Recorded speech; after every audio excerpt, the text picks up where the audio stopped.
Hello बच्चा लोग, स्वागत है आप सभी का हमारे YouTube channel AP super class पर। बच्चों, मैं आज से आप लोगों को पढ़ाने वाला हूं कक्षा 12वीं का रसायन विज्ञान, जिसमें से हम आज पहला अध्याय प्रारंभ करने वाले हैं, जिसका नाम है ठोस अवस्था, सॉलिड स्टेट। बच्चों, इस अध्याय को पढ़ने से पहले आप लोगों से एक रिक्वेस्ट होएगा कि आप जब इस लेक्चर को पढ़ रहे हैं तो पढ़ने से पहले मैं आपसे एक ही बात बोलूंगा बच्चा, आप पेन और कॉपी जरूर लेकर बैठना, ताकि मैं बोर्ड पे जो भी चीजें मैं लिखा हूं आप उस चीज को लिख सके। बच्चों, ऐसे होता क्या है कि इन टॉपिक को मैं समझाऊंगा तो आप सुनेंगे, यानी एक बार सुनने से और एक बार लिखने से टॉपिक जो होती है बच्चा बहुत ही आसान तरीके से दिमाग में फिट हो जाते हैं। आज जब ऐसा करते हैं ना तो उस सब्जेक्ट से, उस विषय से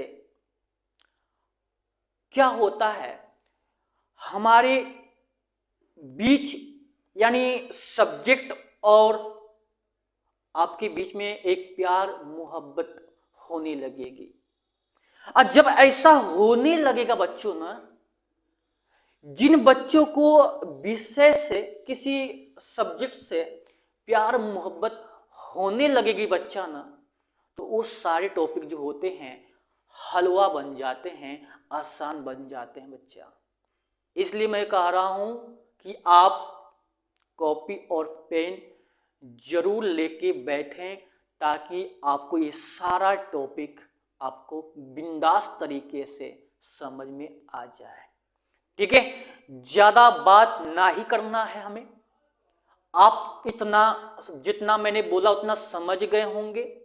अब मैं सीधे मुद्दे पे आता हूं जो हमें पढ़ना है। जैसा मैं बता चुका हूं कि टॉपिक हम लोग पढ़ेंगे, अध्याय पढ़ेंगे ठोस अवस्था। बच्चों, इस ठोस अवस्था को पढ़ने से पहले सबसे पहले हम बेसिक बातें कर लेते हैं। बहुत ही आसान है, जानते भी होंगे। अब कहोगे सर क्या बेसिक बातें करने वाले हैं? तो इस ठोस अवस्था को पढ़ने से पहले हम पदार्थ के बारे में बातें करेंगे। किसके बारे में बात करेंगे बच्चा? पदार्थ के बारे में बात करेंगे। तो ध्यान से मेरी बात को सुन लेना। पदार्थ क्या होता है? पदार्थ वे होते हैं, पदार्थ वे होते हैं जो स्थान घेरते हैं और जिनमें द्रव्यमान होता है और जिसका अनुभव हम कर सकते हैं। वो सारे वस्तु जो होते बच्चा पदार्थ होते हैं। समझ में आया मैं क्या बोला? मैंने ये बोला बच्चा कि कोई भी ऐसी वस्तु, कोई भी एक ऐसी वस्तु जो स्थान घेरता हो, जिसमें भार होता हो और जिसका अनुभव या जिसका हम महसूस कर लेते हो, वे सारी चीजें पदार्थ कहलाती है। अब बच्चों, अगर आपको ये सारी बातें समझ में आ गए होंगे कि मैं क्या कहना चाहता हूं, क्या परिभाषा देना चाहता हूं, तो इसकी उदाहरण की बात अगर हमें करूं, पदार्थ के मैं उदाहरण की बात में अगर करूं, इसके एग्जाम्पल की बात करूं, तो बच्चा एग्जाम्पल का ना बहुत सारे होंगे। क्या होंगे? ध्यान से समझने की कोशिश करिएगा। एग्जाम्पल, उदाहरण क्या होंगे बच्चा? आप जिससे पढ़ रहे हो ना, आपकी जो मोबाइल से पढ़ रहे हो ना, वो मोबाइल क्या है बच्चा? एक पदार्थ है। बच्चा आप जिससे लिख रहे हो ना वो भी क्या है, पदार्थ है। जिस पर लिख रहे हो वो भी क्या है, पदार्थ है। आपका बैग भी क्या है, पदार्थ है। जिस पे बैठे हैं, चेयर पर बैठे होंगे वो भी पदार्थ है ना। बेड पे बैठे होंगे तो बेड भी क्या है, पदार्थ है। जो पहने हैं वो भी पदार्थ है बच्चा। टीवी, पंखा, फ्रिज, कूलर, इस सारी चीजें आपके घर में जितने भी थरिया बर्तन सब कुछ है ना, वो सारे आपके पदार्थ हैं। ये सारे पदार्थ नहीं बच्चा, आप भी और मैं भी पदार्थ हैं। हम भी पदार्थ हैं। परिभाषा के अनुसार क्या, जो स्थान घेरेगा और जिसमें भार होएगा वो क्या होएगा, पदार्थ होएगा। इस परिभाषा के अनुसार जो है, क्या मैं पदार्थ ना ही कहलाऊंगा, क्या कहलाऊंगा बच्चा? क्या ये जो मेरे हाथ में जो ये मार्कर है, क्या ये पदार्थ नहीं होएगा? का होएगा बच्चा, ये भी पदार्थ होएगा। फर्क क्या है, हम में भी पदार्थ और ये भी पदार्थ है, इन दोनों में फर्क क्या है बच्चा? तो मैं सजीव हूं और ये निर्जीव है, लेकिन हम दोनों पदार्थ हैं। और फर्क ये है कि मैं सजीव, जो मेरी शरीर है ना, बना है कोशिकाओं से। किससे बना है, कोशिकाओं से। अब बच्चा ये जो पदार्थ होता है ये बना है परमाणु से, यानी इलेक्ट्रॉन, प्रोटॉन और न्यूट्रॉनों से मिलकर बने होते हैं, परमाणु से बने होते हैं। ये सारी चीजें आप जानते होंगे। ये सिंपल सा मुद्दा था जो आपको मुझे समझाना था। ठीक है, उदाहरण की बात करें बहुत सारे हो सकते हैं। ठीक है, अब फाइनली जो है बच्चा, हम बात ये करेंगे कि जो है पदार्थ की अवस्था कितनी होती है। तो वैसे तो अच्छा, पदार्थ की बहुत सारी अवस्था होती है और हमें बहुत सारी अवस्थाओं के बारे में ना ही पढ़ना है। हमें मुख्य रूप से पदार्थ की 3 अवस्था पढ़नी है, जिसमें हम लोग चर्चा करेंगे ठोस के बारे में, चर्चा करेंगे द्रव के बारे में, चर्चा करेंगे और गैस के बारे में चर्चा करेंगे।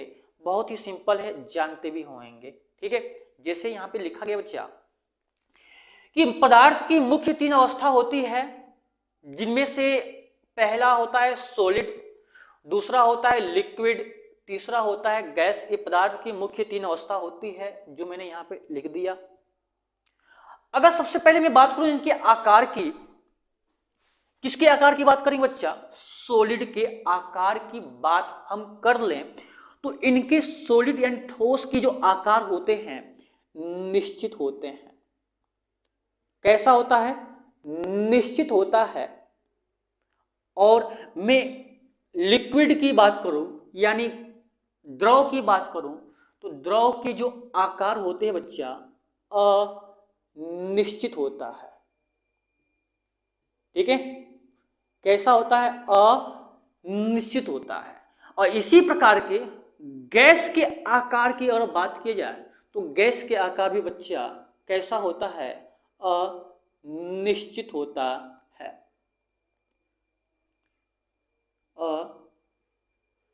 अनिश्चित होता है। ये सारी चीजें आप पहले भी पढ़ चुके होंगे।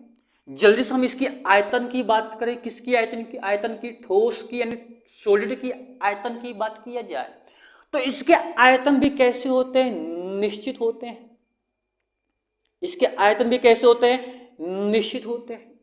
अगर गैस सॉरी द्रव का आयतन देखा जाए, द्रव का आयतन देखा जाए तो द्रव का आयतन कैसा होता है बच्चा? निश्चित होता है। ठीक है, निश्चित होता है। और गैस के अगर आयतन की बात करें तो इनके गैस के आयतन के जो है अनिश्चित होता है। सिंपल सा। ठीक है, बहुत ही सिंपल सा है, आप जानते हैं। पिछले कक्षा में आप इसको पढ़े भी हैं, बिंदास तरीके से पढ़े होंगे, बड़ा मजेदार तरीके से पढ़े होंगे। मैं बस इसको हल्की फुल्की रिवाइज कर देते ताकि थोड़ा मोड़ा भूल गए होंगे तो आपके दिमाग में एक बार ये सारी चीज हैं और रिपीट हो जाए। ठीक है, अब इनके बीच में अंतरा आणविक बल कैसा होएगा बच्चा? जो ठोस के अवयवी कण होते हैं ना, बहुत पास पास होते हैं। क्यों? क्योंकि उनके बीच लगने वाला अंतरा आणविक बल बहुत ही मजबूत होता है, स्ट्रांग होता है। ठीक है, तो इनके बीच अंतरा आणविक बल जो होता है बहुत ही ज्यादा होता है बच्चा, बहुत ही क्या होता है, ज्यादा होता है। ठीक है, ठोस में, लिक्विड में अगर हम अंतरा आणविक बल देखें तो ठोस के अपेक्षा, ठोस के अपेक्षा कम होती है। ठोस की अपेक्षा क्या होती है, इनमें अंतरा आणविक बल कम होती है, क्योंकि ठोस के अवयवी कण बहुत पास पास होते हैं, और जबकि द्रव के अवयवी कण ठोस की अपेक्षा थोड़ा दूर दूर होते हैं, और दूर दूर होने के कारण इनके बीच लगने वाला अंतरा आणविक बल भी थोड़ा ठोस की अपेक्षा कम होता है। अगर हम बात करें गैस के अणुओं के बीच अवयवी कणों की बात, गैस के अणुओं के बीच अंतरा आणविक बल की बात करें तो इनमें अंतरा आणविक बल जो होता है बच्चा बहुत ही निम्न होता है, यानी कम होता है। कैसा होता है? कम होता है। ठीक है, ये सारी है। और इतना पढ़ने के बाद जादू दिखाते हैं आपको। जादू, जादू कैसा, इनकी परिभाषा चुटकी में कैसे बनाते हैं ये दिखाना चाहूंगा। देखो यहाँ पे ताकना है बोर्ड पे। अगर ठोस की बात करोगे बच्चा तो ठोस क्या होते हैं, तो सिंपल सा, ठोस वे होते हैं, ठोस पदार्थ वह होते हैं जिनका आकार और आयतन दोनों निश्चित होता है, ठोस पदार्थ कहलाता है। और इनके बीच लगने वाला अंतरा आणविक बल बहुत ही प्रबल होता है, ज्यादा होता है, मजबूत होता है। बच्चा जादू नहीं तो क्या है? दूसरे की परिभाषा बताओगे, लिक्विड की, द्रव की परिभाषा क्या होएगा? तो द्रव वे होते हैं जिनका आकार अनिश्चित होता है लेकिन आयतन निश्चित होता है, वे द्रव कहलाते हैं। और द्रव के बीच अंतरा आणविक बल ठोस की अपेक्षा कम होता है। अगर बच्चा इसी प्रकार से हम गैस को परिभाषित करें तो क्या होएगा? सिंपल सा, गैस वे होते हैं, गैस वे होते हैं जिनके आकार और आयतन दोनों अनिश्चित होते हैं, वे क्या कहलाएगा बच्चा? गैस कहलाते हैं। और गैस के अणुओं के बीच लगने वाला अंतरा आणविक बल बहुत कम होता है, निम्न होता है। ये सारी परिभाषा बच्चा जादू नहीं है तो क्या है? ठीक है, इस तरीके से आप इस सबको परिभाषित कर सकते हैं। और मेन मुद्दा यहाँ पे मेरा है ठोस अवस्था, यही चैप्टर हमें है। इनमें से हमें यहाँ पे इस भाग को पढ़ना है, सॉलिड वाले भाग को पढ़ना है, ठोस वाले भाग को पढ़ना है बच्चों। इस भाग को हमें बिंदास तरीके से, यही चैप्टर हमें इसमें पढ़ना है पूरे अध्याय में। अब बात करेंगे ये ठोस अवस्था क्या होएगा। तो सिंपल सा परिभाषा है, यही तो बता दिया मैंने, यही तो मैंने बता दिया कि पदार्थ की वह अवस्था जिसमें उसकी आकार एवं आयतन दोनों कैसे होंगे बच्चा? निश्चित होते हैं। क्या कहलाएगा? ठोस अवस्था कहलाता है। क्या आपकी ये सारी टॉपिक बल्ले बल्ले हुआ कि नहीं हुआ? जल्दी से कमेंट में आप बताइएगा। इतनी सारी बातें बच्चा बेसिक था ना, जो आप पहले से भी जानते होंगे। ये बहुत ही बेसिक सा, सिंपल सा एक जो है नन्हा मुन्ना टॉपिक है, जो आप पिछले अध्याय में पढ़े होंगे और एक बार इसको फ्रेश करने के लिए मैं बताया। और मैं अध्याय प्रारंभ अब करते हैं यहां से ठोस अवस्था से। तो ठोस अवस्था क्या होएगा, परिभाषा जान चुके होंगे, पदार्थ की वह अवस्था जिसमें उसकी आकार और आयतन दोनों क्या होते हैं, निश्चित होते हैं, वे ठोस अवस्था कहलाते हैं।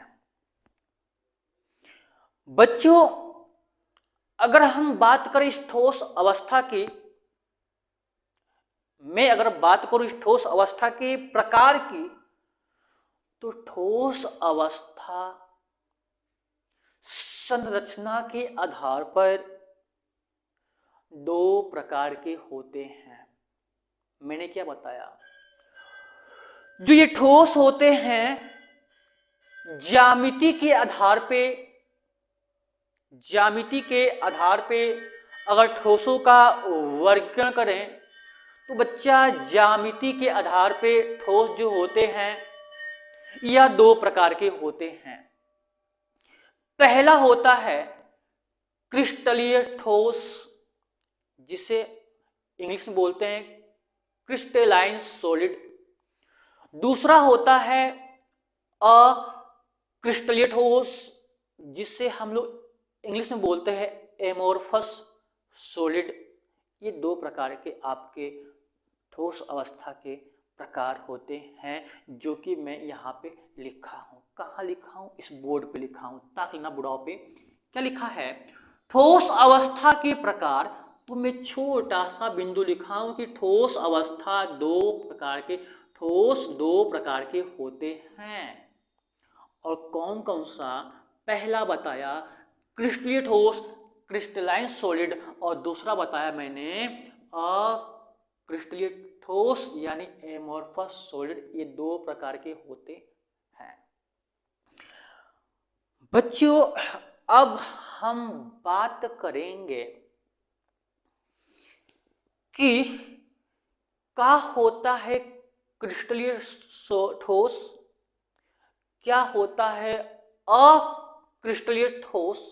इन दोनों के बारे में बात करेंगे और उसके बाद आज का लेक्चर हम इस तरह से दोनों के बात करके लेक्चर को पूरा करते हैं। ठीक है, चलो सबसे पहले हम बात करेंगे क्रिस्टलीय ठोस क्रिस्टलाइन सॉलिड क्या होते हैं। तो इसको समझने से पहले इस फिगर को थोड़ा ध्यान से बोर्ड पे ताक लेना एक बार। मैं इस फिगर को कैसे बनाया हूं, बताएं कैसे बनाया है, हाथ से बनाया है। और हाथ से नहीं बनाया है, हाथ बनाने में यूज किए पेन से बनाया है। मेरा कहने का मतलब ये नहीं था। इसकी व्यवस्था किस प्रकार से है, किसकी, क्रिस्टलीय ठोस की व्यवस्था किस प्रकार की है, तो मैं ये कहना चाहूंगा कि जो क्रिस्टलीय ठोस है ना बच्चा लोग, इसकी व्यवस्था देखो कैसा है। जैसे मान लो कि इसको मैं मानो ए, दूसरे को मानो बी, इसको मानो ए, दूसरे को मानो बी, ए बी, बी के बाद A B A B A B, है ना, फिर ए के बाद B A B A B A B A B A B A. ऐसे मान लो कि बच्चा, मैं एक व्यवस्था क्रम बना रहा हूँ, ठीक है, आप समझने की कोशिश करिएगा।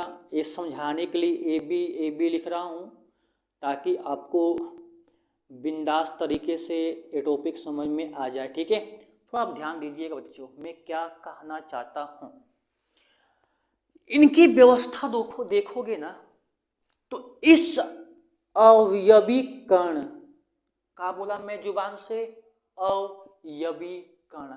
एक बात बहुत सारे बच्चों के दिमाग में नहीं आ रहा होगा, अवयवीकरण का होता है सर जी, का बोल रहे हैं, जो हमें समझ में नहीं आ रहा है।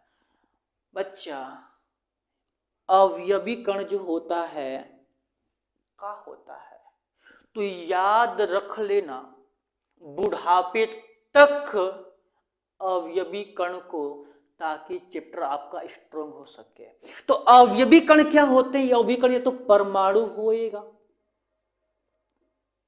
या तो अणु होएगा, या तो आयन होएगा। इन तीनों में से कोई भी अवयवी कण हो सकता है। कहने का मतलब यह था मेरे बच्चा कि जो ये क्रिस्टलीय ठोस है या तो परमाणु से बना होएगा, या तो अणु से बना होएगा, या तो आयन से बना होएगा, यानी इनसे तीनों में से किसी से भी मिलकर बना होएगा, और जिससे मिलकर बना होएगा वो कहलाएगा अवयवी कण। ठीक है, अब ध्यान दीजिएगा, अगर इसकी अवयवी कणों की व्यवस्था की बात करें, इसकी अवयवी कणों की व्यवस्था की बात करें तो किस प्रकार से इसकी व्यवस्था है? तो देखो ना बच्चा, ए के बाद कौन है? बी, और बी के बाद ए के बाद बी, ए के बाद बी, ए के बाद बी, और ए के बाद बी। इस प्रकार से इनका क्रम जारी है। कहने का मतलब यह है, जैसे आपके स्कूलवा में कभी कभी क्या रोज प्रेयर होता ही है, और जब प्रेयर होता है बच्चा तो दिमाग लगाओ, क्या प्रेयर में लाइनें लगाई जाती है कि नहीं लगाई जाती है? लगाई जाती है। और लाइन कैसी हो तो क्या सीधी होती है, यानी एक बच्चे के पीछे दूसरा बच्चा, और दूसरे बच्चे के पीछे तीसरा बच्चा, तीसरे के पीछे चौथा बच्चा।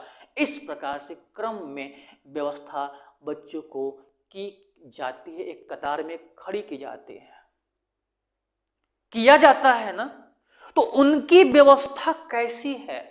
क्या एक निश्चित है कि नहीं है? कहोगे यस सर, इनकी जो हम लोग की कतार में जो खड़े होने की जो व्यवस्था जो है ना, एक निश्चित है।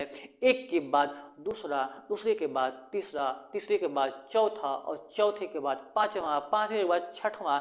इस प्रकार से व्यवस्थाएं बनी है प्रेयर के समय। तो यहां भी तो उसी तरह से है। एक गोले के अवयवी कण को गोला बोलते हैं, यानी अवयवी कण, ए अवयवी कण के बाद दूसरा अवयवी कण, दूसरे अवयवी कण के बाद तीसरा अवयवी कण, और तीसरे अवयवी कण के बाद चौथा, चौथे के बाद पांचवा, पांचवा छठवां अवयवी कण। एक क्रम कैसा बच्चा? क्या एक सीधी कतार में, एक सीधी कतार में है कि नहीं? एक सीधी लाइन में है या नहीं है? इसकी व्यवस्था एक निश्चित क्रम मिल रहा है कि नहीं मिल रहा है? हर एक बच्चा बता देगा, गली का बच्चा बता देगा कि सर जी यहाँ पे अवयवी कणों की जो व्यवस्था है एक निश्चित क्रम में मिल रही है। ये बातें आप भूल मत जाना बुढ़ापे तक। अब मैं क्या बताने वाला हूं बच्चा, ध्यान से सुनने की कोशिश करिएगा। जिन अवयवी कणों की व्यवस्था निश्चित होएगी तो उसकी जो ज्यामिति है ना वह भी निश्चित होएगा। मैंने क्या बोला? ध्यान से फिर सुनिए। मैंने ये बोला कि जिन अवयवी कणों की व्यवस्था निश्चित होती है, निश्चित होती है, उन की जो ज्यामिति होती है ना कैसी होएगी? उनकी ज्यामिति भी निश्चित होएगी। और बच्चा अगर उनकी व्यवस्था और उनकी ज्यामिति दोनों निश्चित होएगा ना तो उनके गलनांक भी क्या होंगे? निश्चित होएगा। ये बातें दिमाग में फिट कर लेना, ताकि मैं परिभाषा यहां लिख दिया और मेरा मतलब ये नहीं है कि लिख दिया तो आप लिख दिए, आप भी लिख दे। मैं इसको निचोड़ के पढ़ाऊंगा ताकि हर एक दिमाग में टॉपिक आ जाए। मैं 3 बातें बोला। क्रिस्टलीय ठोस के अवयवी कण जो होंगे एक निश्चित क्रम में व्यवस्थित होते हैं और इसकी जो ज्यामिति होती है ना, कैसी होएगी? निश्चित होएगी। आज जब ज्यामिति और इनकी व्यवस्था दोनों निश्चित होएगा तो गलनांक और क्वथनांक भी क्या होएगा बच्चा? निश्चित होएगा। ये बातें भूल मत जाना। और यही सारी बातें आपको यहां पे छिट दिया गया है। क्या छिटा गया है? ध्यान से समझने की कोशिश करिएगा। लिखा गया है कि क्रिस्टलीय ठोस की परिभाषा कि वे ठोस जिसमें अवयवी कण क्या होएगा? या तो परमाणु होएगा, या तो अणु होएगा, तो आयन होएगा, कुछ भी हो सकता है। जिसमें अवयवी कण निश्चित क्रम में व्यवस्थित होते हैं। ठीक है ना? निश्चित क्रम, जैसे आपके प्रेयर में लाइन लगती है वैसे लाइन की तरह है ना बच्चा? है। इसका निश्चित क्रम में व्यवस्थित होते हैं तथा जिसकी एक निश्चित ज्यामिति होती है। अब ऐसा होएगा तो बच्चा ज्यामिति भी क्या होएगी? निश्चित होएगी। ठीक है। तथा जिसकी ज्यामिति क्या होती है? एक निश्चित होती है एवं उनका गलनांक एवं क्वथनांक भी क्या होता है? निश्चित होता है। और ऐसा होएगा तो क्या कहलाएगा? क्या कहलाएगा? छेना कहलाएगा? नहीं, क्रिस्टलीय ठोस कहलाएगा।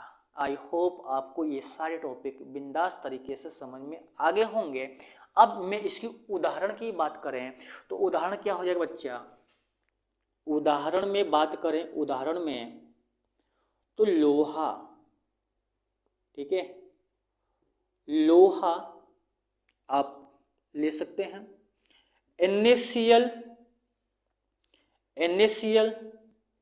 KCl है ना, NaCl, KCl और आप क्या ले सकते हैं? NaCl, KCl, ये सारे आपके उदाहरण हैं। ठीक है, ये आपके उदाहरण है। एक और लेते हैं, बर्फ। बर्फ भी बच्चा लोग आपका क्रिस्टलीय ठोस में आएगा। ठीक है, ये 3 उदाहरण आप, ऐसे बहुत सारे उदाहरण हैं लेकिन ये उदाहरण आप याद रख लेना।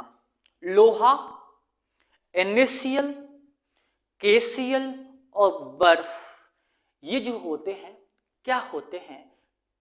क्रिस्टलीय ठोस होते हैं, क्रिस्टलाइन सॉलिड होता है। बच्चों अब ये जान गए होंगे, मैं इसको इसलिए ज़्यादा समय तक समझाया ताकि आपको ये समझ में आसानी से आ जाए। और जब क्रिस्टलीय ठोस समझ में आ जाएगा बच्चा ना, अच्छे तरीके से समझ में आ जाएंगे ना, तो आपको क्रिस्टलीय ठोस बिल्कुल चुटकी में याद हो जाएगा। इसका बिल्कुल उल्टा है। देखो कैसे उल्टा होएगा, ध्यान समझने की कोशिश करेगा। इसकी परिभाषा को लिखने के लिए, यानी क्रिस्टलीय ठोस की परिभाषा लिखने के लिए इन सभी चीज को मैं हटा देता हूं यहां से। ठीक है, इस सभी चीज को मैं हटा देता हूं। यहां पे हटाया मैंने इसको और मैं हेडिंग लगाया,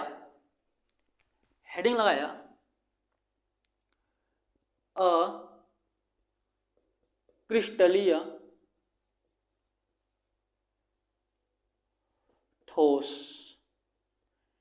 जिसे हम लोग इंग्लिश में बोलते हैं एमोर्फस सॉलिड।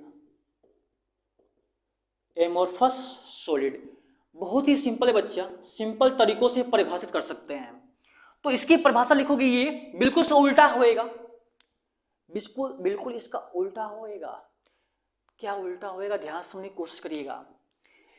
इसके जो अवयवी कण है ना, निश्चित क्रम में व्यवस्थित होते हैं और इसके अवयवी कण होंगे निश्चित क्रम में व्यवस्थित नहीं होंगे। जिसकी इसकी जो है ना निश्चित ज्यामिति होती है और अक्रिस्टलीय ठोस के लिखोगे इसकी ज्यामिति निश्चित नहीं होती है। और इसमें लिखे गलनांक एवं क्वथनांक निश्चित होता है, और इसमें लिखोगे गलनांक और क्वथनांक निश्चित नहीं होता है। बस नहीं होता है, नहीं होता है, नहीं होता है, ये लिखना है और परिभाषा चुटकी में आपका बन जाएगा। देखो क्या लिखने वाला हूं यहाँ पे, वे ठोस जिसमें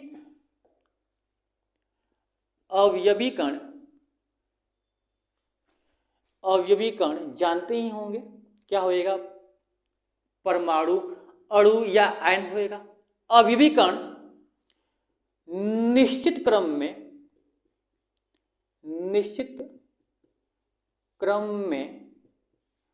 व्यवस्थित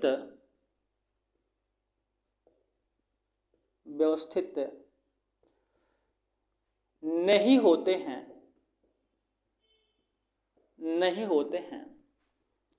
तथा जिसकी ज्यामिति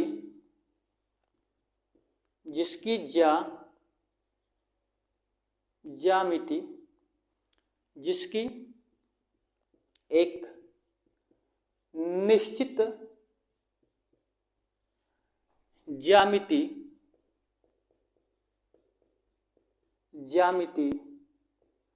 नहीं होती है एवं उनका गलनांक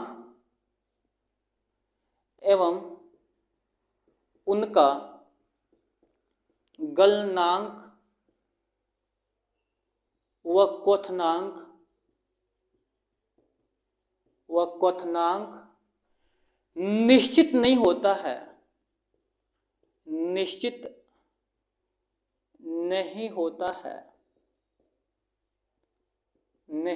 है। क्या कहलाएगा बच्चा, अक्रिस्टलीय ठोस कहलाता है।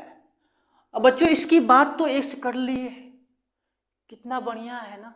अब ध्यान दीजिएगा, इसके अवयवीकरण निश्चित क्रम में नहीं होंगे। कहने का मतलब ये है कि इसका उदाहरण तो बता दिए, स्कूल वाला, किसी स्कूल में लाइनें लगती है, तो लाइनें लगती है तो व्यवस्था कैसी होगी, याद कर लेना लाइनों से, तो व्यवस्था क्रम से है, तो क्रम से व्यवस्था है, निश्चित व्यवस्था है, तो वो कहलाएगा क्रिस्टलीय ठोस। तो कहोगे सर इसमें भी स्कूल वाली बातें बताइए ना, इसमें भी स्कूल वाला उदाहरण फेंकिए ना सर। लो फेंकता हूं स्कूल वाले उदाहरण। बच्चों क्या स्कूल में लंच होता है, और लंच में क्या होता है, बच्चे जो होते हैं इधर उधर बिखरे होते हैं। कोई बच्चा उधर खेल रहा है, कोई इधर खेल रहा है, यानी उनकी व्यवस्था कुछ अजीब सा रहता है। एक निश्चित उन बच्चों की व्यवस्था का कोई क्रम नहीं होता है, बिल्कुल बिखरे हुए होते हैं। ठीक उसी प्रकार से इन अक्रिस्टलीय ठोस की जो व्यवस्था होती है, इनके अवयवीकरण जो होते हैं यह बिल्कुल बिखरे से होते हैं, बिगड़े से होते हैं। कुछ इस प्रकार से मैं इसको फिगर से दिखा सकता हूं, ठीक है। जैसे ये अवयवीकरण, ये अब अवयवीकरण की स्थिति गड़बड़ा रही है ना। एक व्यवस्था जो है कुछ खास रूप से एक इनकी व्यवस्था नहीं है, इनकी व्यवस्था कुछ बिगड़ी सी लग रही है। यानी इसमें कोई भी अवयवीकरण है ना बच्चा, कोई भी किसी भी अवयवीकरण की जो व्यवस्था है निश्चित नहीं मिल रही है। आज जब निश्चित नहीं मिलेगा तो ऐसे व्यवस्था को हम लोग कहेंगे क्या, अक्रिस्टलीय ठोस। और फाइनली आप बात करोगे सर जब इसके उदाहरण बताए हैं तो इसकी बता दीजिए, तो बच्चा इसका उदाहरण होता है, इसका उदाहरण होता है प्लास्टिक,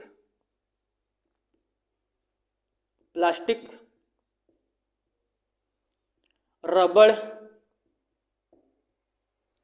बोतल, कांच का गिलास। या कांच भी बोल सकते हो, ठीक है, कांच। याद रखना बच्चा, कांच भी जो है ना, कांच भी जो होते हैं आपके क्रिस्टलीय ठोस होते हैं। और ये सारे टॉपिक जो है मैं अपने तरफ से प्रयास किया हूं कि आप लोगों को समझ में हर एक टॉपिक आगे होंगे, मेरा इतना प्रयास था। बच्चों अगर आपको ये टॉपिक समझ में आगे होंगे तो आप लाइक करना न भूलिए और ज्यादा से ज्यादा सब्सक्राइब करिए चैनल को और शेयर कर दीजिए। आप लोग मेरे को इससे एक उत्साह बनता है, मुझे थोड़ा सा मजा आता है। अब लाइक करते हो चैनल को, सब्सक्राइब करते हो, अगर नए हो तो सब्सक्राइब कर लो, है ना। और अब बच्चे मजा आ रहा है पढ़ने में तो और भी अपने दोस्तों को, साथियों को शेयर करिए ताकि उन लोगों को भी एक बायो से जो है प्यार, सॉरी केमिस्ट्री से जो है ना, रसायन से जो है प्यार मोहब्बतें हो और हर एक टॉपिक को आसान से समझें। बच्चा आज का टॉपिक बस इतना ही होएगा, मिलेंगे हम आपसे अगले लेक्चर में। तब तक के लिए आपको बच्चों जय हिंद, अपनी पढ़ाई जारी रखिएगा और जब भी अगले लेक्चर में आइएगा इन सारे टॉपिक को जरूर पढ़ के आइएगा ताकि आपको पुराना लेक्चर आपका भूल न पाए। जय हिंद प्यारे बच्चों।